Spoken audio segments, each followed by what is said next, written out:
전남완 국제공항에서 발생 남성 관광객과 비이슬람교도를 비상 계엄을 선포합니다. 예상하지 못했던 뉴스이기 때문에 굉장히 충격적이고 상당히 마음이 불편해질 수밖에 없습니다. 그런데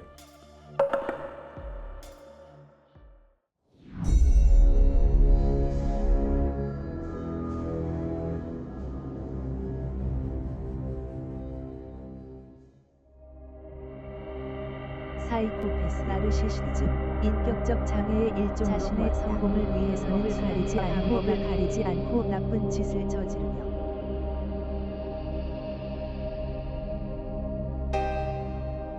굉장히 위험하죠. 타인을 지배하려고 하고 때로는 착취하기도 하고 이러니까 조금 위험하지 않나 하는 생각이 듭니다. 요즘 뉴스를 보면 정말 정신이 없습니다. 이전과 달리 우리가 굉장히 많은 뉴스에 노출되고 있어요. 요즘은 소셜미디어도 한몫하고 있죠. 이렇게 온종일 부정적인 뉴스에만 지속적으로 노출이 되다 보니까 소위 뉴스 피로도가 굉장히 높은 수준에 이르고 있습니다. 그런데 아이러니하게도 우리는 증오와 혐오, 분노로 뒤덮인 부정적인 뉴스에 더 끌리고 있습니다. 그렇다면 도대체 왜 우리가 이런 뉴스를 힘들어하면서도 자꾸만 보게 되는 걸까요? 진화적으로 긍정적인 사건보다 부정적인 사건의 영향력이 훨씬 더 컸습니다. 그래서 항상 부정적인 부분에 더 초점을 맞추게 되는 부정성 편향이라는 걸 가지게 됩니다. 그 긍정적인 사건을 경험했을 때는 그걸 그냥 잠깐 즐긴다고 하더라도 크게 문제가 없어요. 그런데 부정적인 사건은 빠르게 대처하지 않으면 생존의 위협이 될 수도 있다는 거죠. 그러면 뉴스에서도 마찬가지라는 얘기죠. 결국 우리가 부정적인 뉴스를 보면서 혹시 나에게 위협이 될 만한 것은 없는지, 혹은 나와 가까운 사람들에게 부정적인 영향을 줄 가능성은 없는지, 이런 부분들을 계속 확인해야 되거든요. 실제로 캐나다 맥길 대학의 연구진이 진행한 연구 결과를 보면요, 사람들이 신문 기사나 뉴스를 접할 때 긍정적이거나 중립적인 소식보다는 부패 혹은 사고와 같은 부정적인 사건에 대한 기사를 더 자주 보는 것으로 나타나고 있습니다. 부정성 편향은 거의 자동적으로 발생하기 때문에 이걸 극복하는 게 사실 그렇게 쉽지는 않습니다. 그런데 부정적인 뉴스를 접했을 때 지속적으로 이어지는 생각들을 일단 차단하는 게 중요합니다. 최대한 감정적으로 분리하는 연습을 하셔야 됩니다. 그렇지 않게 되면 감정이 휩쓸려 들어가면서 거기에 더 빠져들 수밖에 없는 거죠. 2013년 4월에 보스턴 마라톤 대회가 열렸는데요. 그때 폭탄이 2개 연달아 터져서 3명이 숨지고 무려 260여 명이 부상을 입은 사건이 있었습니다. 미국 전역이 발칵 뒤집힐 정도로 충격이 엄청났는데, 그 당시에 UC 얼바인의 앨리스 홀먼 교수가 미국인 약 5,000명을 대상으로 정신건강 데이터를 기록하고 있었거든요. 하루 6시간 이상 그 사건에 관한 뉴스를 시청한 사람들이 실제 그 사건의 당사자들보다 더 큰 트라우마에 시달렸다는 거죠. 근데 그 사람들은 테러가 일어난 지역이나 피해자와 직접적인 관련은 없는 사람들이었습니다. 도대체 왜 이런 일이 일어난 걸까요? 그건 우리가 결국 계속 뉴스를 접하다 보니 부정적인 영향을 받고 있었다는 겁니다.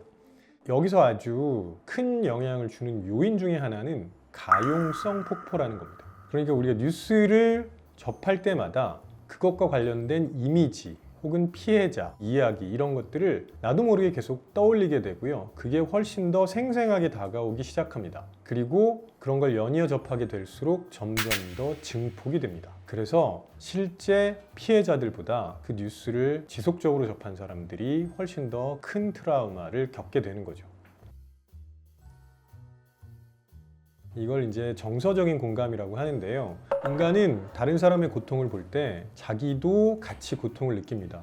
우리가 소아과에 가면 쉽게 확인할 수 있는 장면이기도 하죠. 어린아이가 주사를 맞을 때 그 아이를 데려간 보호자가 아이보다 훨씬 더 고통스러워합니다. 우리 인간은 다른 사람이 고통을 받는 걸 볼 때 똑같이 고통을 경험하는 그런 본성을 가지고 있다는 겁니다. 그런데 그게 한두 번이 아니라 지속적으로 계속 노출이 된다면 고통의 정도는 계속 증폭될 수밖에 없고요. 이게 심해지면 외상 후 스트레스 장애로 이어질 수도 있습니다. 이걸 흔히 고통의 물결 효과라고도 합니다. 조금 전에 말씀드렸던 것처럼 본인이 직접적으로 피해를 입지 않았다고 하더라도 본 사람들이 여러 명이 생기는 거고요. 이게 집단의 트라우마로 이어질 수도 있습니다. 집단이 트라우마를 겪게 되면요, 먼저 가치 사고를 당했는데 생존한 사람들이 굉장히 큰 죄책감을 느끼게 됩니다. 피해 현장을 직접 목격하면서 안타깝게 유명을 달리한 동료들을 생각할 수밖에 없게 되는 거죠. 그때 느끼는 공포감, 불안감, 이런 것들이 지속적으로 영향을 주면서 죄책감을 강화시키게 됩니다. 실제로 살아남은 사람들이 결국은 죄책감을 이기지 못하고 안타까운 선택을 하는 일들이 생각보다 자주 일어나기도 합니다.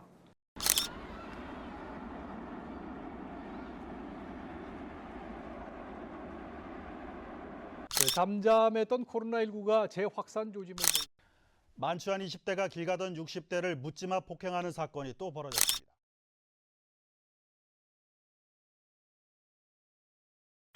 (2023년에) 네이처 뉴로사이언스에 올라온 글을 보면 일반적으로 사람이 고통이나 공포를 경험하게 되면 뇌의 이쪽 앞에 있는 전측 대상회 그리고 체감각 대뇌피질 시상 부위가 활성화되는 것으로 알려져 있습니다. 전측 대상회는요, 내가 고통을 경험할 때뿐만이 아니라 타인이 고통받는 걸 보고 있을 때도 활성화되거든요. 결국 우리가 뉴스를 보면서 그렇게 공감을 지속적으로 하게 되고 그러다 보면 트라우마로 발전될 수도 있습니다.